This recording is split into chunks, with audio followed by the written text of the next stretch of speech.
My cheating wife plotted to steal my fortune, got pregnant by her lover, and faced an epic downfall. Honestly, I'm not too familiar with how the final scene of my marriage unfolded when Candace returned from the conference, 000 feet in the air. I'd like to think she walked in, greeted me, expressed how much she missed me and was happy to be home. Maybe she hoped I'd have dinner ready as usual. Maybe she frowned at finding a printout of her recent escapades with my boss, her boss, a close friend, and even my lawyer. I'd like to think she was upset, but honestly, I don't know. A month ago, I discovered her infidelity, which took me by surprise. I'm 27 years old and will inherit $70 million when I'm 32. The source of my current problems. Despite my wealth, I worked as an accountant in Melbourne. I was raised to respect everyone, regardless of their education. Orphaned at 21, I inherited the family fortune after a tragic plane crash, but I never flaunted my wealth. I met Candace casually one night, which led to an unfortunate affair after one night with Candace. It was an ironic twist of fate that led to this realization, as Candace had comforted a friend who had just discovered her boyfriend's infidelity, and in the months that followed, our relationship progressed. Through a series of casual dates until we reached a point where exclusivity felt like the natural next step, Candace seemed unperturbed by my financial status during these early stages. She was carving out a successful career at one of the city's top marketing firms, earning a respectable salary. Looking back, I had the impression that our marriage was thriving.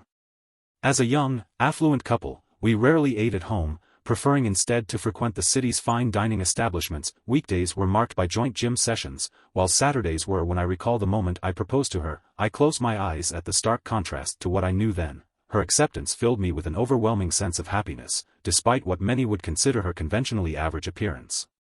As our marriage progressed over the course of 2 years, discussions about starting a family arose, but in retrospect, it marked the beginning of a downward spiral. It wasn't until my manager and partner, George, announced an extended business trip that my suspicions were aroused. His departure coincided with Candace's upcoming 3-month anniversary. It wasn't until a chance encounter with an intern named Iona, who came into my office after George's announcement, that the truth began to unfold. Iona's demeanor betrayed a hidden agenda. "Hi, Thomas." She greeted me, causing me to stop working on a corporate spreadsheet. Little did I know that her presence would reveal a reality that made me sick. Iona Brown was petite yet strikingly beautiful, with long golden hair cascading down her back, piercing blue eyes, and an air of sophistication that exuded professionalism. Despite her modest attire, she always conveyed a sense of dedication to her work. Despite our brief interactions over coffee, I found her to be refreshingly honest and uncompromising when it came to ethics. Her integrity was evident when, despite her status, she intervened to prevent a junior accountant from cutting corners on a project. As an intern, when I noticed the solemn expression on her face, I sensed the gravity of the conversation ahead. "Is everything okay, Iona?" I asked, furrowing my brow in concern. After a moment's hesitation, she requested a private conversation over lunch, which took us to a popular sandwich shop downtown. Her blush and apology revealed a vulnerability I hadn't expected, and I felt a knot form in my stomach. I realized that this conversation had significant implications. Memories of past troubles resurfaced, and despite my best efforts to remain calm, I couldn't shake the anxiety. "It's all right, Iona," I reassured her, hiding my own anxiety, "but I'm worried about what's going on in your head for the next 20 minutes. Iona revealed how she had overheard George Seaman discussing plans to entertain guests in 2 weeks. The shock was palpable as I stared at the incriminating photo. Iona expressed remorse as she recognized Candace from a picture on my desk. I was devastated and nearly lost my lunch as I processed the betrayal. My arm brought me back to reality as I struggled for words, acknowledging her concern but also the inevitable need for legal action. But Iona hesitated to reveal another disturbing detail: my lawyer would be accompanying George and Candace the following week. As panic threatened to overwhelm me, I struggled with the realization that money was at the heart of this. In a moment of clarity mixed with disgust, I decided to apologize and pretend to be sick to buy time. With determination masked by inner turmoil, I made a decision. I had to leave to compose myself and devise a plan to face the impending storm of betrayal and deception. "And let her know I'm sick. I'm going to the doctor," I instructed Mary, our office manager who doubled as our assistant bookkeeper. Iona abruptly stood up with me. "I can't thank you enough," I expressed, offering a strained smile. "Your honesty probably saved me from a terrible situation. Can you share this with Mary and keep it between us?" Iona nodded without hesitation, reaffirming her loyalty in quiet German. "I'm sorry, Thomas, I hope you won't hold this against me," she said. I reassured her, extending my hand. No hard feelings, I owe you, consider me a friend for life. With mutual smiles we parted ways. I headed for a restroom. I left the clinic determined to take action. I drove to a nearby hotel, checked in, and settled into my room soon after. Candace called, expressing concern for my health. I feigned illness as usual, but assured her I was fine. Surprised by her genuine concern, I could not help but feel conflicted about her loyalty in light of the recent revelations. I will be better in a few days, Candace, I assured her, feigning a cough. We chatted briefly, but I could not shake the image of Candace and George from my mind. As we ended the call, doubts lingered, prompting me to take action, laptop and satchel in hand. I searched online for private investigators, and after contacting several agencies, I made an appointment with one for the next morning and scheduled a consultation with a competing firm, Bradman Torrance and Clark. Unable to sleep, I tossed and turned, plagued by uncertainty. Candace's concern during her morning call only fueled my suspicions. Although I considered alternative explanations, I could not ignore the evidence presented to me by Iona. Determined to uncover the truth, I left the B&B, informing the receptionist of my return later, and hailed a car with discreet investigators inside. I explained the situation to a cautious investigator named Norm who assured us of our privacy. Before proceeding, I shared the incriminating photos with him. I requested surveillance on both my wife and my boss. I want to know the truth before taking any action, I explained, hoping for clarity amidst the chaos. Norm immediately noticed my hesitation. Something on your mind? He inquired, raising an eyebrow. Gathering my thoughts, I explained, I'm not entirely sure what's going on, but there is talk of money involving my wife and boss, with a substantial trust fund in my future. I need assurance that you understand the stakes. After a brief pause, Norm returned with paperwork outlining their confidentiality and financial terms, assuring me of their ability to handle whatever you need. I signed the forms and sealed our agreement with a handshake before Norm assured me that surveillance would begin by the end of the day and that all expenses would be covered. I left for my meeting with Ranwick Johnston, our longtime family attorney. Despite his trustworthiness, recent events left me no choice but to seek legal counsel. Damon Torrance, eager to secure my business, wasted no time in addressing my concerns upon my arrival.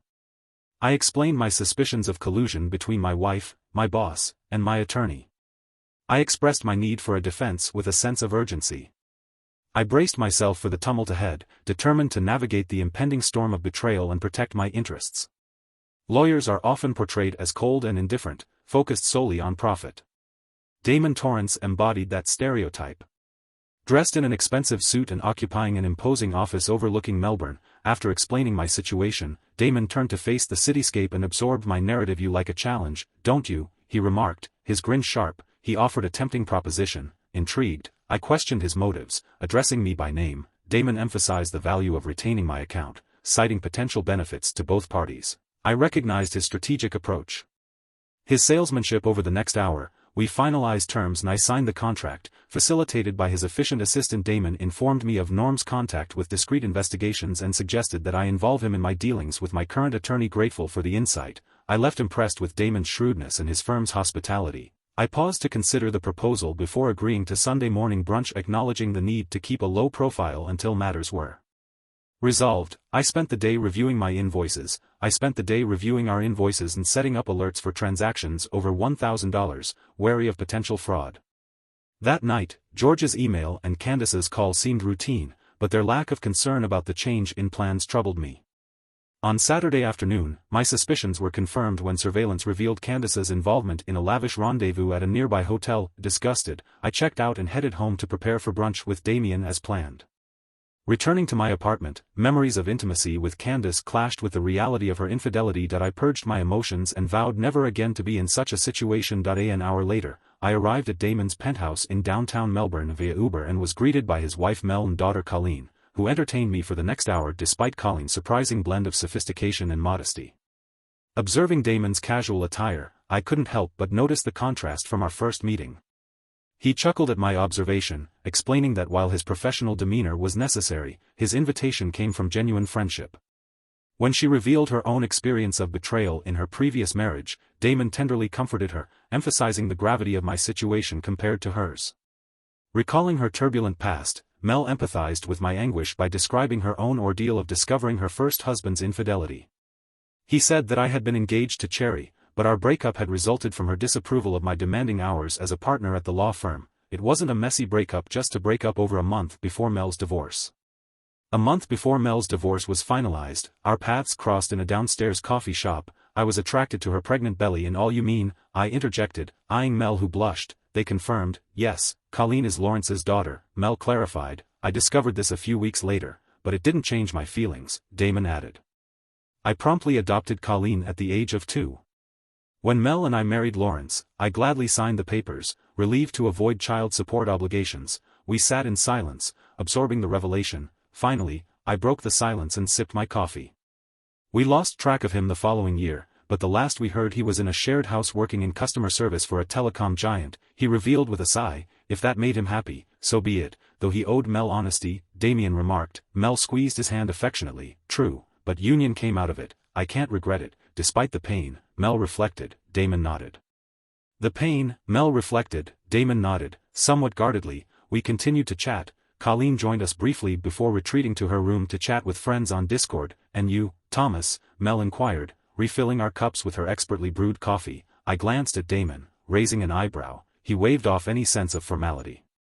You're not under scrutiny, he assured me, just friends offering support to someone in need. It was the first real smile I'd managed since my ordeal began. I peered into my coffee as if seeking guidance for the future. No, I began to realize Damien must have shared my financial outlook. Mel shook her head and smiled. No. She revealed Damien's depression and prompted me to share my story. Well, I began to take a deep breath. Candace and I had been married for some time and were considering starting a family, but then a coworker revealed that my wife was having an affair with another man. My wife is having an affair with the boss, Damon nodded, confirming the revelation. It seems to have been going on for quite some time, since she's been attending these conferences for years, he commented. Based on what I've gathered from reports, videos and photos, it seems to be in line with your suspicions, he added. I blushed. Confirmation, so the first step is to address the situation at home. They all have to go, I declared, noticing a carnivorous glint in Damon's eyes that he quickly tried to hide with a blush. It's all right, Damon, I know you enjoy the challenge, I reassured him. He chuckled and I sighed, shifting my gaze from my coffee to the couple in front of me. I'll start by getting a full report from Norm, I suggested, and Damon agreed. Then I'll enforce the terms of the prenup with Candace and take legal action against everyone involved, I continued. While it's necessary to address these matters, what about you personally? Your wealth seems to be at the root of this betrayal. Your situation seems even more dire than my ex-husband's. I've been struggling with feelings of inadequacy for some time now, and given what you've revealed, I imagine your ordeal will be far more difficult. She empathized, her gaze softening. It may not have quite hit you yet, but she acknowledged that it took me weeks to come to terms with it. You'll need help, support and probably therapy, she advised. Frankly, I shrugged, acknowledging her insight. Perhaps I conceded, returning my gaze to the cityscape. I'm serious, Thomas, I'm serious, Thomas, she insisted. Damien and I want to stand by you. He's a force to be reckoned with in the workplace. I smiled, looking at the city, but he's also very selective about our social circle. Your presence here this morning speaks volumes about how highly he holds you. I turned to them in surprise. Damon blushed slightly and shrugged. I'm not quick to make friends, he admitted. You're like me and you're successful, savvy and no nonsense, he observed, looking at his wife. After hearing your story, I thought you'd be a good one to have. His wife. After hearing your story, I thought about what Mel was going through and decided we could be a support to you, he explained. I was touched. I hadn't expected this softer side from him or such genuine concern from a lawyer. We spent the next few hours discussing my situation more openly. Mel emphasized the emotional toll, and as I left to check into another hotel across town, I felt more emotionally overwhelmed. Yet for the first time I felt I had support. I spoke briefly with Candace when she called later that evening. She spoke as if nothing had happened, but I had received Norm's report. During that time I matched the timing of her call with the incriminating video. Damon advised me to keep going to the office until he had all the necessary legal documents ready. I tried, but it was obvious something was wrong. Late Tuesday morning, Iona approached me, sensing my distress. Thomas, you look terrible. Did you find out anything? She asked quietly, trying not to draw attention to herself. I nodded slowly. It's worse than we discussed, judging by your demeanor, she remarked. Almost anticipating it, I nodded again, trying to contain my frustration. I'm sorry, Thomas, really, she expressed sympathetically. I'm ashamed, I'm the one who brought this to your attention. Her German accent lent a solemnity to the word ashamed. Don't be, I reassured her, feeling a surge of determination to get through this ordeal. Without you I would still be in the dark about my situation. I gave her a simplified explanation, watching her eyes widen in shock and then soften with understanding as I summarized what I had learned, sparing her the graphic details. By the end of our conversation, tears were welling in her eyes. Fortunately we were in my office. Being in a more public area would only have attracted more attention.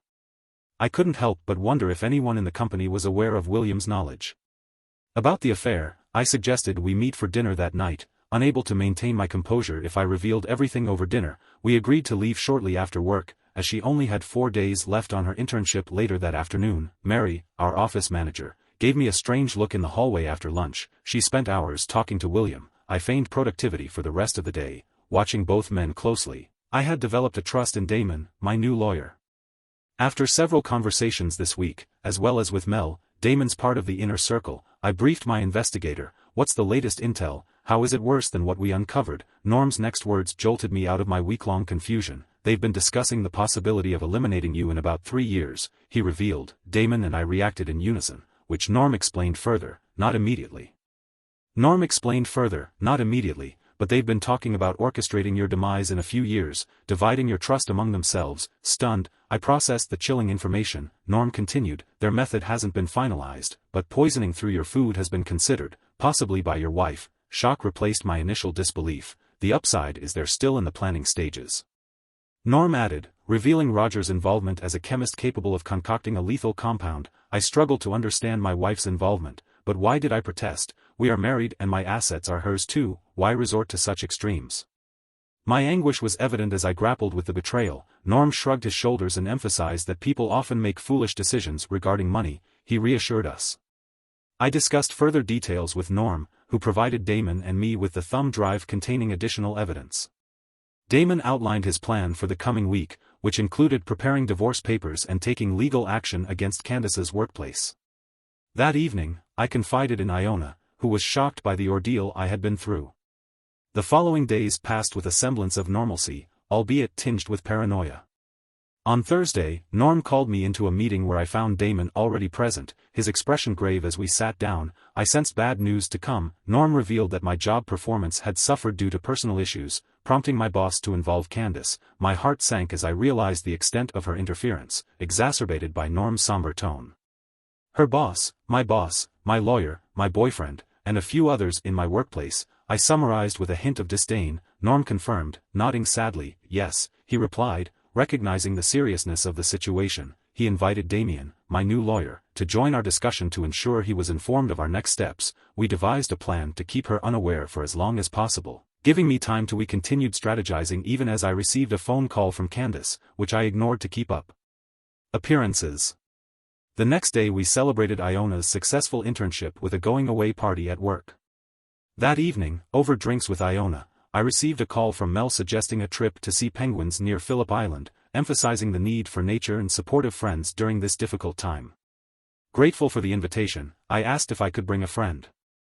Her voice was filled with amusement. Her name is Iona Sheck, the one who brought me up to speed, I explained. After arranging a time and place to meet, I hung up. Iona looked at me curiously. Did you just ask me out indirectly by calling another woman? She teased. Seeing the panic on my face, Iona laughed and reassured me. Relax, Thomas, she said, patting my arm. I understand you need friends right now, so where are we going? And did I hear something about penguins? The next morning at 7:30 Iona and I met Damien, Mel and Colleen at a gas station outside of town. I was surprised when they arrived in a bright yellow 2019 Mustang. The roar of the V8 engine impressed me as they pulled up next to my own 2020 Volt 8. Looks like someone knew I had good taste, Damien joked, greeting us. After a brief introduction we hit the road. Damon joked about the joy of 2 big 58s. By the time we reached Phillip Island I was beaming with joy. I was beaming with Damien's racing spirit and Iona's joy added to the fun of our trip as we sang along to Spider Bait's rendition of Black Betty.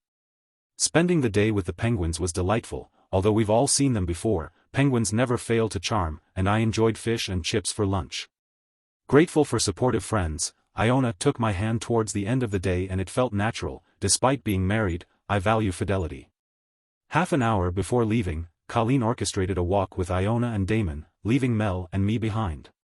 Mel chuckled and signaled that the ride home would be as pleasant as the outing. I spotted a tavern up ahead and informed Damon that Iona and I would be making a pit stop. We said our goodbyes, appreciating the time we had spent together. Surprisingly, Iona and I had a relaxed conversation on the way back, and when we reached the tavern, we settled in. For an early summer evening. As dusk set in we ordered drinks and food and enjoyed the relaxed atmosphere. The atmosphere turned serious. Thomas, she began, and I met her gaze. I had previously mentioned some basic details about Iona, who was now playing a crucial role in my life. Iona was born in Germany and immigrated to Australia at the age of 4. Physically, she stood at a petite 5 feet 2 inches. I can guess the gist of your conversation with Mel. You're going through a tough time and right now you need a friend more than anything, she said, pausing hesitantly. That's what I want to be for you, a friend first and foremost. But as we've grown closer over the past few weeks, I've come to realize that my feelings for you may be more than just friendship. In fact, I'm sure of it. Do you know what I mean? Your sincerity touched me deeply. Even though she knew I was dealing with personal challenges, she expressed interest in a romantic relationship.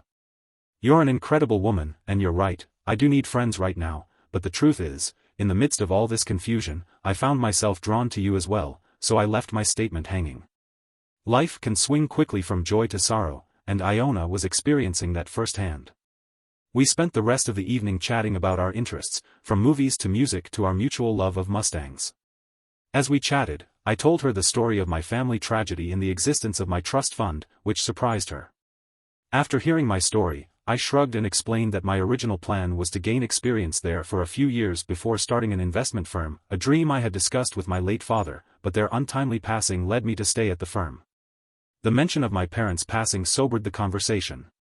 I see a man who is focused but has no tolerance for fools, despite his own humility, I chuckled, grateful for her words. Thank you, I replied. You are a good man, she continued, noting my composure in the midst of the turmoil. You have not lost your temper, unlike them, referring to my wife and her lovers. No, not as they planned to do to me, I replied grimly, unintentionally shocking her as she realized my slip.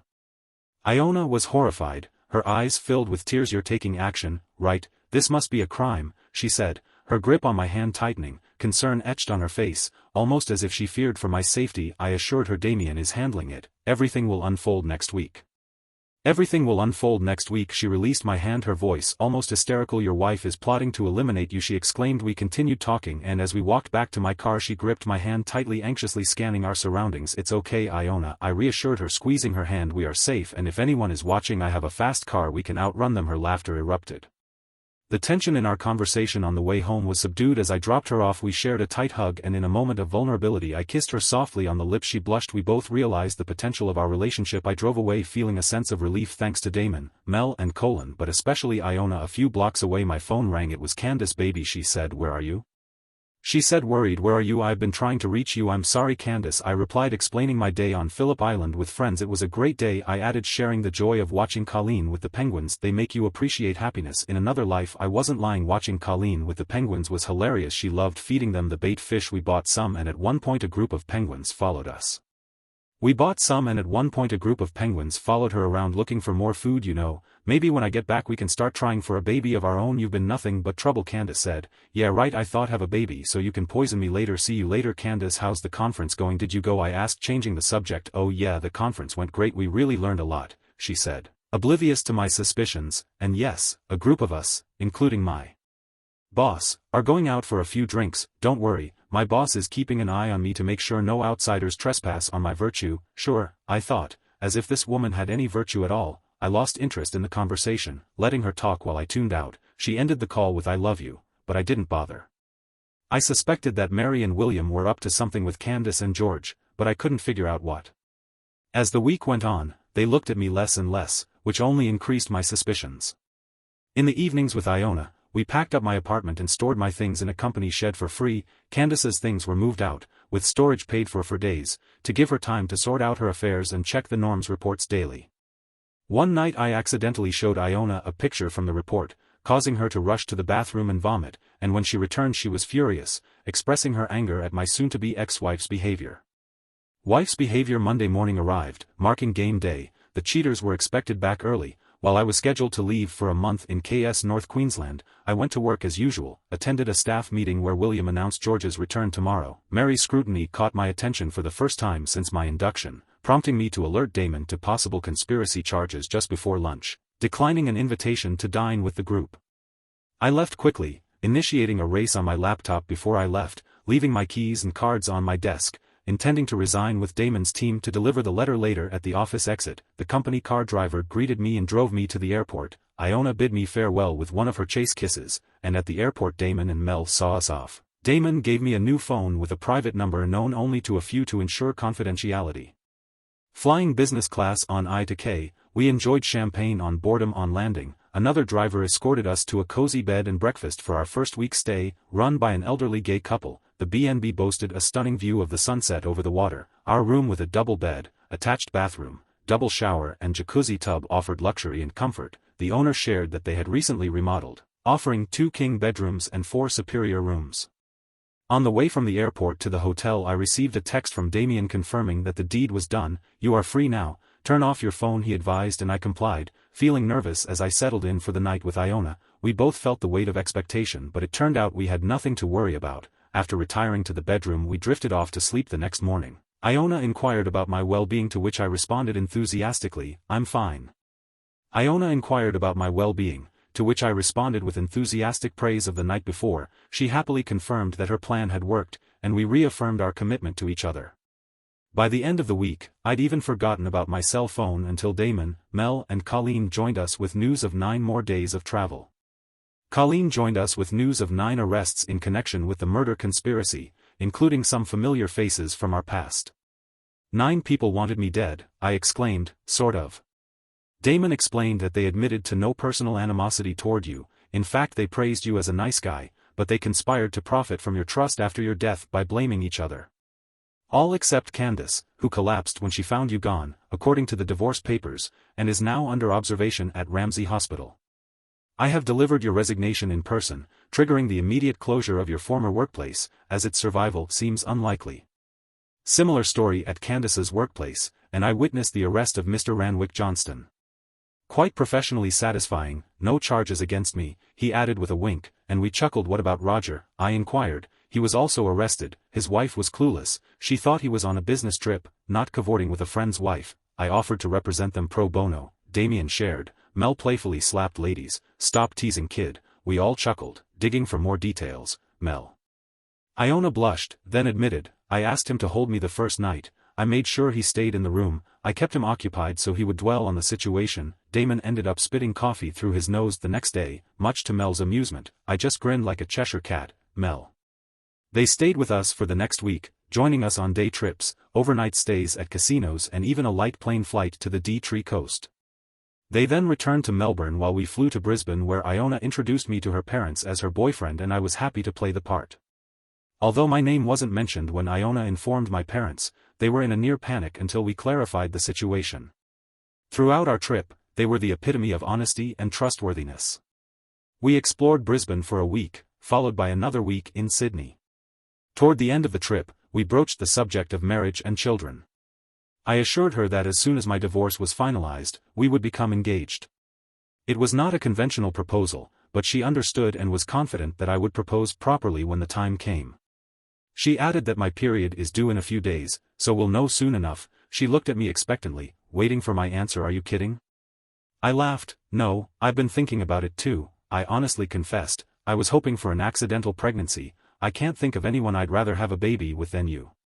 Unfortunately, she woke up the next morning with her period, and I kissed her with a disappointed look on my face, muttering, "Maybe next month. In the meantime, we'll have to practice a lot." At the end of our vacation, we returned to Melbourne and stayed with Iona, who had persuaded the landlord to extend her lease for a few more months instead of moving up north. Even though it was a small apartment outside the city, Iona was a little embarrassed after our months of staying in bed and breakfasts all over the country. I playfully teased her with questions about every little detail in the apartment until she giggled uncontrollably. "I heard you were here, so I thought I'd drop by and see how you were and bring you some coffee," Mel explained with a sip of her own. Sensing something, Miss Iona asked, "Is everything all right?" Mel shrugged, her expression betraying her concern. "It's not. It's going too well, Mel. I'm not pregnant yet," Iona sighed, her disappointment obvious.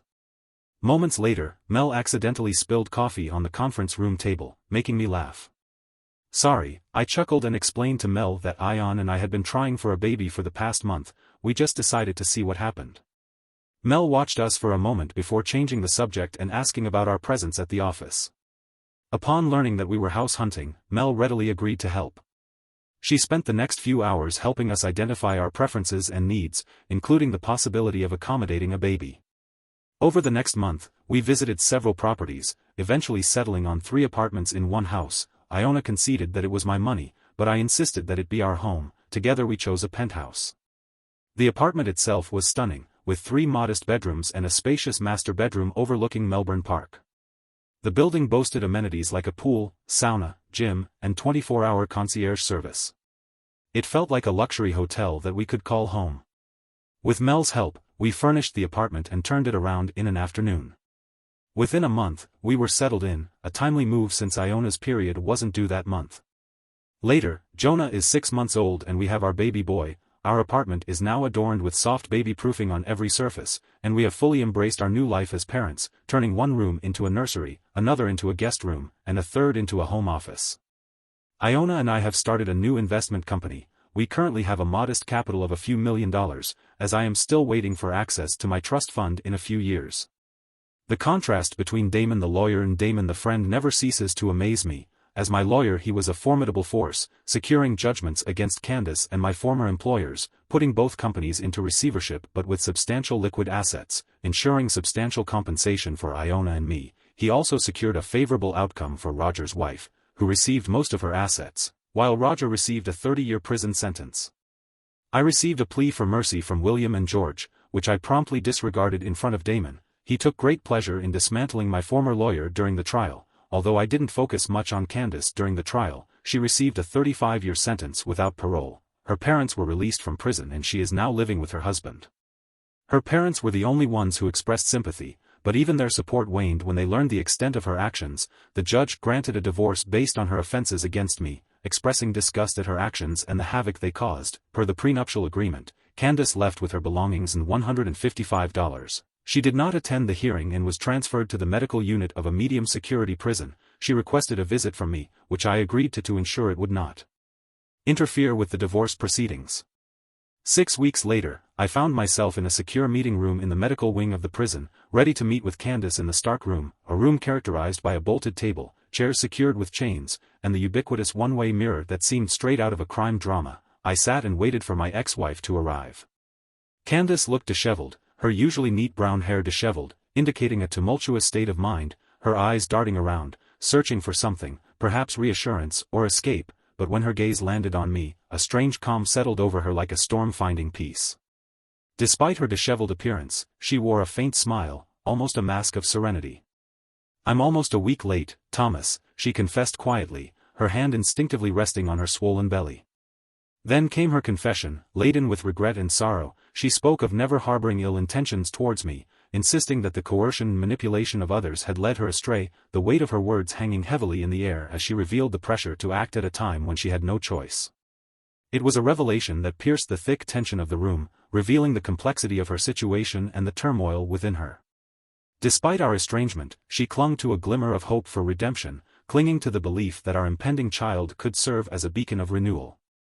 Beacon of renewal, her plea for forgiveness echoed softly, a fragile thread connecting us across the chasm of past grievances. Caught in the emotional whirlwind of her confession, I struggled to find words, my thoughts swirling with a mixture of empathy, skepticism, and unresolved pain. "Our baby will bring us back together once the baby arrives. I will be set free, I will be free, and we can. I promise to protect you from them," Candace pleaded, her words tumbling out in a disjointed stream. "You are my top priority, Thomas. The others were just distractions, interested in each other more than me, using me for money. It's just us and our baby now." For the next 15 minutes she continued to express her desire for reconciliation and a future together, interspersed with moments of clarity and remorse. Tears streamed down her face as she acknowledged her mistakes and confessed her guilt. "I've betrayed everyone, I've been greedy and unfaithful, I'm even planning to harm you. I'm nothing but a wretched, despicable woman who deserves to be punished." Growing increasingly agitated, she bared her emotions and urged me to inflict pain on her as a form of retribution.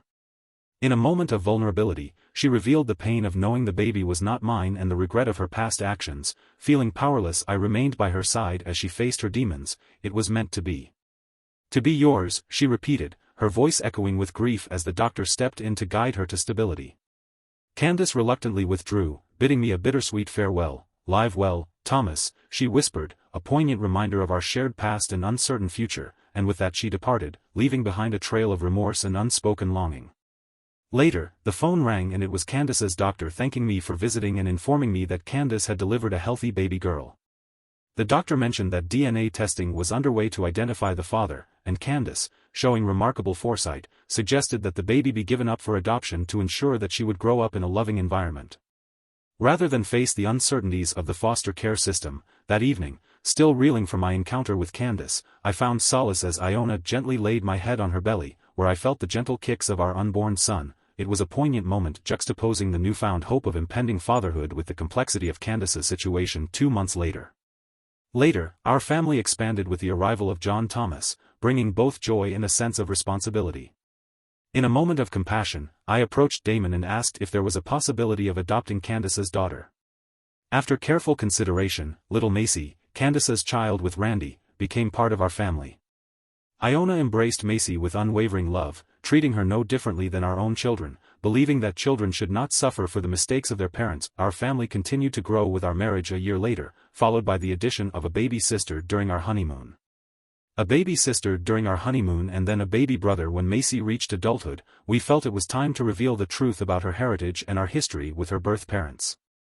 It was a tumultuous week filled with mixed emotions, but without Mel's guidance, Macy found solace in the unwavering love of our family.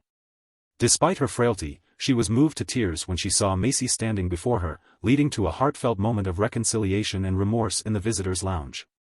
Macy, showing her gracious nature, approached Candace, offered her assistance, and escorted her to the table. Standing back, I watched as Macy introduced herself, revealing that she knew Candace was her birth mother. Candace burst into tears again. Although we had warned the guards about the emotional reunion, after Candace underwent a thorough search, we were allowed a brief moment of hugging, witnessing the heartfelt interaction between my adopted daughter and my ex-wife. Iona wiped away a tear, jokingly attributing it to pollen. My wife then led me over to Candace and we spent the next hour in conversation. Candace expressed her gratitude for my adoption of Macy, revealing that she had no knowledge of her daughter's life after she was given up. The act of adopting Macy seemed to have a positive effect on Candace's demeanor, as evidenced by her improved behavior according to the doctors. Although she still had some time left on her sentence, the prison reported a significant improvement in Candace's behavior since the encounter. Macy, at the encouragement of her mother and Aunt Mel, visited Candace on special occasions, fostering a connection despite their distant relationship. While I had begun to forgive Candace, it was clear to both of us that our relationship would never go beyond courtesy. For Iona and me, Candace remained the woman who had once dared to challenge me. Iona continued to guard me protectively, wary of any potential threats, showing her loyalty in subtle ways such as scolding in German when she felt someone was getting too close.